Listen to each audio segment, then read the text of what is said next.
અમરેલી જિલ્લાના ધારી તાલુકાના ચલાલા ખાતે હનુમાન જયંતીની ભવ્ય ઉજવણી કરવામાં આવી હતી। ઠેર ઠેર હનુમાન જયંતીની ઉજવણી થઈ રહી છે ત્યારે ચલાલા મેન બજારમાં બિરાજમાન હનુમાનજી મંદિર ખાતે તમામ વેપારીઓ દ્વારા હનુમાન જયંતીની ભવ્ય ઉજવણી કરવામાં આવી હતી। આજ રોજ ચૈત્ર સુદ પૂનમના રોજ સ્વયંભૂ હનુમાનજી મહારાજની જન્મ જયંતીની ધામધૂમપૂર્વક આસ્થાભેર ઉજવણી ચલાલા મેન બજારના વેપારીઓ દ્વારા કરવામાં આવી છે। તેમાં પૂજા અર્ચના મહાઆરતી કરી લોકોને થાળ પ્રસાદ આપવામાં આવ્યો હતો।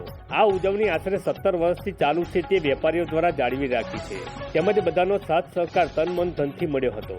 આ કાર્યક્રમને સફળ બનાવવા આયોજક દીપક મકવાણા, કમલેશ ઉનડકટ, પ્રતિક ચંદારાણા, તાહેર સામવેદી, કાનજી રાઠોડ, શૈલેષભાઈ જેઠવા, કાનો જોબનપુત્રા, તેજસ ઉનડકટ, મુકેશભાઈ સોલંકી, ગોલુ ઉનડકટ, સાગર ધનવાણી, મૌલિક સાદરાણી વગેરે લોકોએ ભારે જહેમત ઉઠાવી હતી।